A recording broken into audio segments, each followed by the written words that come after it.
अनाहिता राम मल्होत्रा जी के केबिन में पहुंची तो वो हमेशा की तरह फाइलों में उलझे मिले। अनाहिता को देखते ही राम जी ने उसे बिठाया और लैपटॉप पर एक प्रेजेंटेशन दिखानी शुरू कर दी। अनाहिता को प्रेजेंटेशन में जो भी गलतियां लगीं उसने अपनी राय दी। राम जी उसकी पारखी नज़र के कायल हो गए। वाह बेटा, तुम्हारा विजन एकदम एनके जैसा है। कभी कभी तुम्हारा काम देखना हो तो लगता है कि जैसे एनके ने बनाया है। जी अंकल, क्योंकि मेरा इंटरेस्ट शुरू से ही बिजनेस और मैनेजमेंट में था, तो पापा मुझसे बचपन से ही बिजनेस की बारीकियां और तौर तरीके डिस्कस करते रहते थे। अनाहिता भी पापा का जिक्र सुनकर थोड़ा भावुक हो गई। मैं तो एनके का शुक्र मनाता हूँ कि वो ब्रजकिशोर जी के दबाव में नहीं आया, वरना तेरे ताऊजी ने तो तेरे जैसे कोहिनूर को वापस कोयला बनाने की ठान ही ली थी। राम जी का मन ब्रजकिशोर जी का नाम आते ही कसैला हो गया। हो जाता है अंकल, कभी कभी लोग समझ ही नहीं पाते हैं कि सोसाइटी के बने बनाए नियमों से ऊपर है इंसान की ख्वाहिश और पसंद। ताऊजी के हिसाब से लड़कियां सिर्फ चौके चूल्हे और घर गृहस्थी संभाल सकती थी, तो उन्होंने उसी सोच को सर्वोपरि रखा। वही गलती आप भी तो कर रहे हैं ना अंकल। अनाहिता के शब्द सुनकर राम जी भड़क गए। कैसी बात कर दी आपने बेटा जी। मैंने कभी मुक्ति पर कोई भी बंधन या रोक टोक नहीं लगाई। उसका सपना था इंटरनेशनल ड्रामा और आर्ट्स की पढ़ाई करने का। मैंने उसे वर्ल्ड के बेस्ट कॉलेज में पढ़ने भेजा है। राम जी की आंखों में बेटी की काबिलियत की चमक थी। वही तो कह रही हूँ मैं अंकल आपसे। आप बुरा मत मानना, पर जब मुक्ति को अपने सपने जीने का हक है तो मेरे परम को क्यों नहीं। आप बहुत अच्छे से जानते हैं कि म्यूजिक परम की धड़कन है। अगर आप उसे म्यूजिक से जबरन अलग करेंगे ना अंकल, तो आप परम को खो देंगे। बोलते हुए अनायता पूरा कांप रही थी। परम का जो हाल उसने आज देखा था वह उसकी हेल्थ और फ्यूचर को लेकर बहुत अपसेट थी। अनाहिता, राम जी का बस यही रिएक्शन था पूरी बात खत्म होने के बाद। अंकल, मुझे पता है कि आप उसके फ्यूचर को लेकर, उसके कैरियर को लेकर चिंतित हो, पर यकीन मानिए, जैसे लड़कियां घर से बाहर निकलकर बहुत कुछ कर सकती हैं, वैसे ही लड़के भी बिजनेस और नौकरी के अलावा बहुत से क्षेत्रों में अपना नाम और कैरियर दोनों कमा सकते हैं। आज लड़के डांसर भी बन रहे हैं और शेफ भी। म्यूजिक में तो हमेशा से ही लड़के अपना नाम कमाते आ रहे हैं। जब इतने लोग पहले से ही इतना कुछ कर रहे हैं तो परम क्यों नहीं अंकल। वो म्यूजिक के बिना नहीं जी सकता अंकल। म्यूज़िक उसकी धड़कन है, उसकी आत्मा है, उसकी सांसों की रिदम है music. Please uncle, let him go. Anaita खुद भी आंसुओं से भीग रही थी। राम मल्होत्रा जी खुद थरथरा रहे थे। आज उनके सामने पहली बार किसी ने परम का पक्ष इतनी गहराई से रखा था। पिछली बार जब उनकी और परम की म्यूजिक को लेकर बहस हुई थी तो परम घर छोड़कर चला गया था। गौतमी जी तभी से हार्ट पेशेंट हो गई। इस बार परम माँ को लेकर भी इतना सतर्क है कि उसे पता है कि उसका एक भी विरोध माँ के लिए जानलेवा साबित हो सकता है। मल्होत्रा जी ने अनायता को पानी पिलाया और परम से बात करने का वायदा किया। मल्होत्रा जी शाम को घर पहुंचे तो बहुत गहरी सोच में डूबे हुए थे। गौतमी जी ने उन्हें पानी दिया तो वो उसे चाय की तरह सिप करके पीने लगे। राम, ये क्या कर रहे हैं आप। पानी को चाय की तरह कौन पीता है भला। ओह।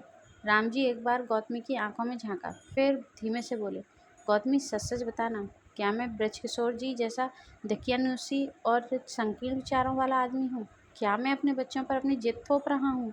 क्या मेरे बच्चे भी मुझसे दूर हो जाएंगे एक दिन। नहीं। गौतमी जी कुछ कहती उससे पहले ही राम मल्होत्रा खुद चीख पड़े।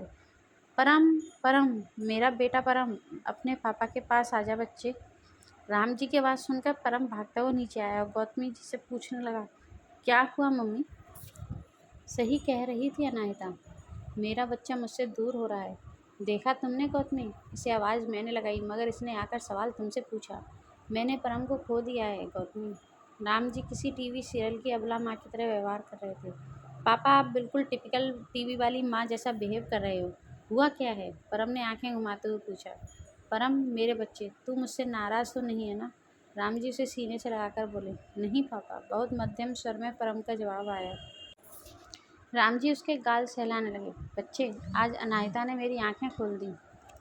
उसने मुझे एहसास कराया कि तेरी ज़्यादा फिक्र करके तुझ पर जुल्म कर रहा हूँ। मेरे बच्चे, तू अपना पूरा ध्यान लगाकर कंसर्ट की तैयारी कर। बिजनेस संभालने के लिए मैं और अनायता बेटा हैं।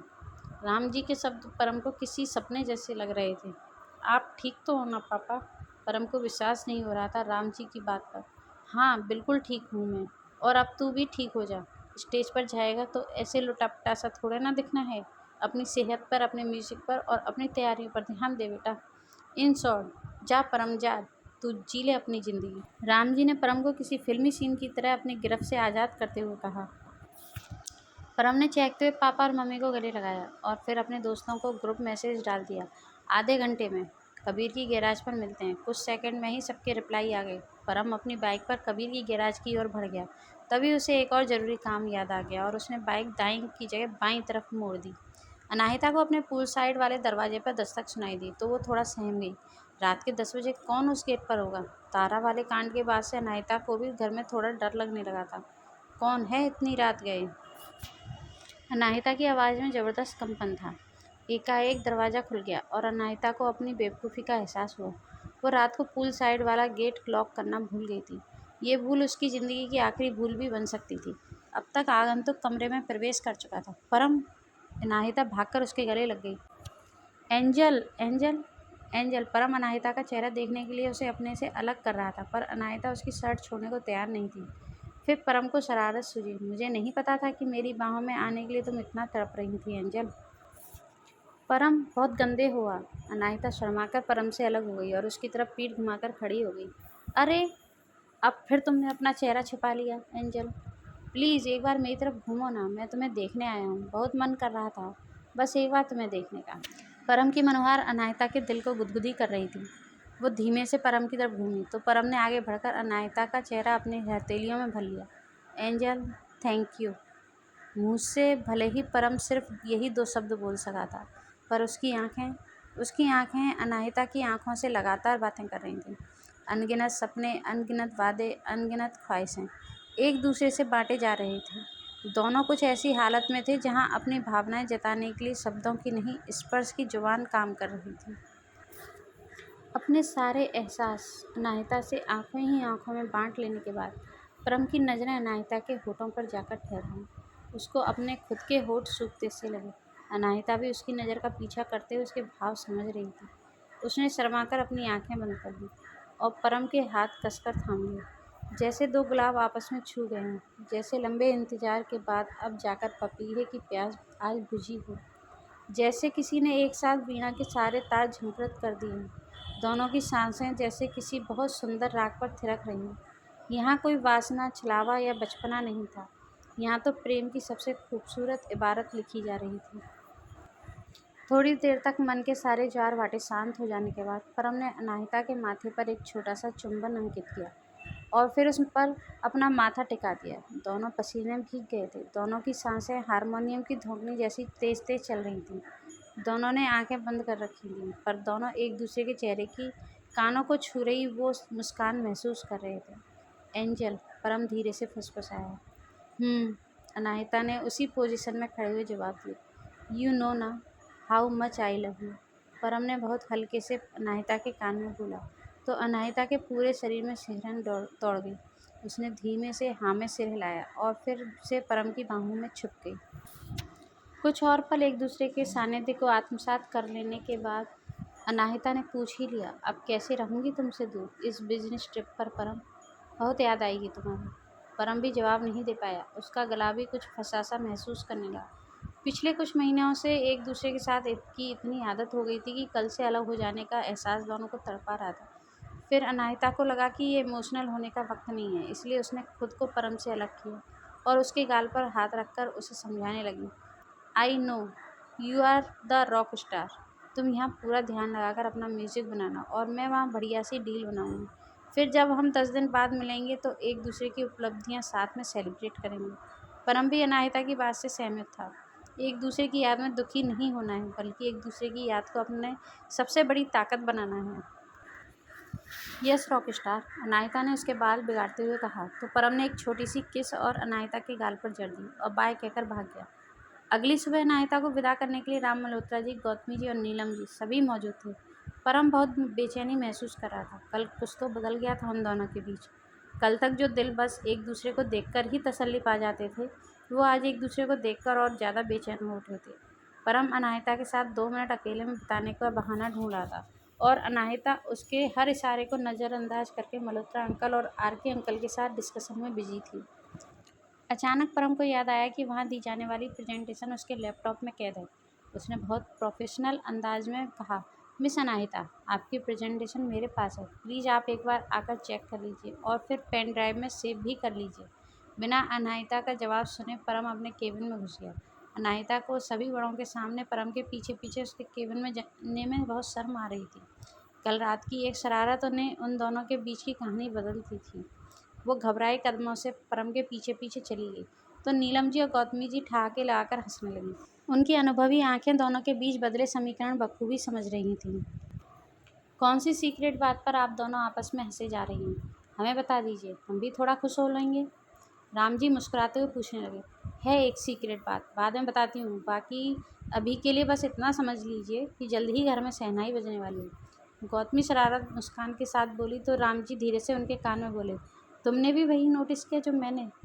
गौतमी जी ने अदा से हामी भरी।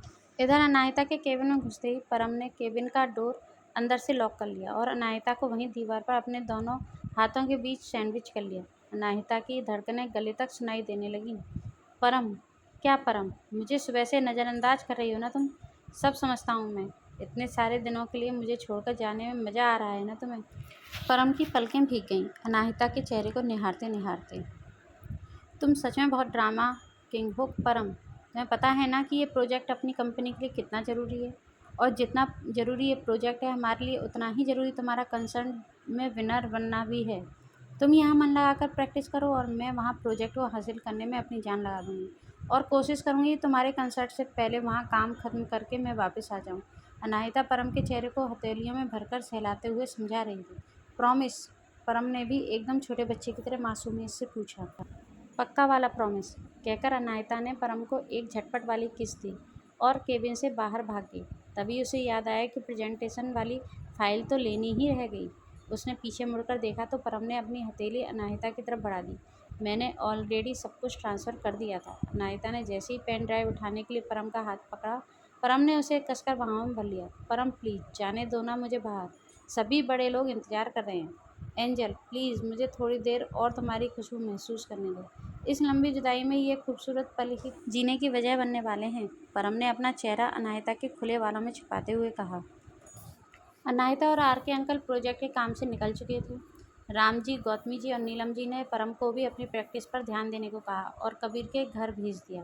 तीनों बड़े लोग अनायता के लौटने पर बड़ा धमाका करने की योजना बनाने लगे। अनायता के जाने के बाद परम ने खुद को पूरी तरह प्रैक्टिस में डुबो दिया। कबीर, ध्रुव और मैरी भी अपना बेस्ट दे रहे थे। ये तीनों दोस्त मिलकर मैरी की सेहत और खाने पीने का भी पूरा ध्यान रख रहे थे। सबके बीच रहकर भी परम खुद को बहुत अकेलापन महसूस कर रहा था। वहाँ अनायता भी फुर्सत मिलते ही परम को फ़ोन कर लेती थी। दोनों सारे दिन के किस्से शेयर करते। कभी अगर परम प्रैक्टिस में होता तो अनायता को वीडियो कॉल लगा लेता। वो परम का गाना सुनती और उसकी आवाज़ में खुद को खोता हुआ महसूस करती। आज ध्रुव जल्दी चला गया। मैरी का डॉक्टर से अपॉइंटमेंट था। कबीर और परम कॉफ़ी लेकर बैठ गए और अपने पुराने दिन याद करने लगे। उनकी दोस्ती की शुरुआत, फिर म्यूजिक से उनका जुड़ाव, ध्रुव, मैरी और नव्या से दोस्ती, फिर याद आ गया अपना बचपन वाला अड्डा। यार बहुत टाइम हो गया है अपने अड्डे पर गए हुए। चल ना कबीर, आज चलते हैं। परम के प्रस्ताव पर यूँ तो कबीर फ़ौरन तैयार हो गया, पर फिर उसे याद आया कि मुक्ति की कॉल आने का टाइम हो रहा है। उसने बहाना बनाते हुए कहा, यार मैं चलता, पर ये गाड़ी आज रात तक रिपेयर करनी ही है, तो मैं आज नहीं चल पाऊँगा। परम ने कबीर की हेल्प करनी चाहिए तो कबीर घबरा गया। अरे नहीं यार, तू जा, मैं किसी और दिन तेरे साथ चल लूँगा। परम अकेला ही अड्डे की तरफ बढ़ गया। अनाथाश्रम के पीछे से एक छोटा और संकरा रास्ता था जिससे होकर एक छोटी सी पहाड़ी पर पहुँचते थे वो लोग। वो पहाड़ी ही उनका सीक्रेट अड्डा था। उन 5 दोस्तों के अलावा वहाँ आज तक कोई नहीं गया था। परम बचपन की कई शरारतें और किस्से याद करता हुआ पहाड़ी के टॉप पर पहुँचा तो वहाँ पहले से एक बैठे जोड़े को देखकर हैरान रह गया। हमारे अड्डे पर ये नया कौन आने लगा? उसे बहुत अजीब लगा, पर यह पहाड़ी किसी की पर्सनल प्रॉपर्टी तो थी नहीं, यहाँ कोई भी आ सकता था। परम वापस लौटने को पलटा ही था कि उसका फ़ोन बज गया। उसके फ़ोन की रिंग सुनकर वो जोड़ा भी एकदम सतर्क हो गया और पलटकर परम को देखने लगा। परम तुम? दोनों प्यार के पंछी एक साथ बोले। और परम? वो तो कभी उन दोनों को तो कभी अपने फ़ोन की स्क्रीन को देख रहा था। वो समझ ही नहीं पा रहा था कि पहले ये ज़रूरी कॉल अटेंड करे या पहले इस प्रेमी जोड़े की ढंग से खबर ले।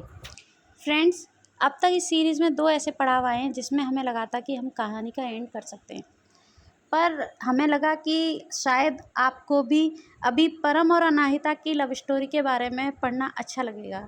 तो हमारे इस डिसीज़न के बारे में आपकी क्या राय है? क्या हमें इस लव स्टोरी को और आगे बढ़ाना चाहिए या फिर हमें अब तक कहानी का एंड कर देना चाहिए था? और फ्रेंड्स, क्या आप ये अंदाज़ा लगा सकते हैं कि ये प्रेमी जोड़ा कौन हो सकता है? अपने जवाब हमें कमेंट बॉक्स में ज़रूर बताइएगा। कहानी पसंद आ रही हो तो उसे लाइक शेयर करें और हमारे चैनल को सब्सक्राइब कर लें, बेल आइकन प्रेस कर लें, जिससे कि आपको आने वाली इसी तरीके की बहुत अच्छी सीरीज़ सुनने को मिलती रहें। फ्रेंड्स, जब आप हमारे चैनल को सब्सक्राइब करते हैं, कमेंट्स करते हैं, अपने व्यूज़ देते हैं, तो उससे हमारा मोटिवेशन होता है। तो प्लीज़ ये बिल्कुल फ्री है, आप इसको ज़रूर करें, जिससे कि हम इसी तरीके की कहानियाँ लाने के लिए मोटिवेट होते रहें। Thank you.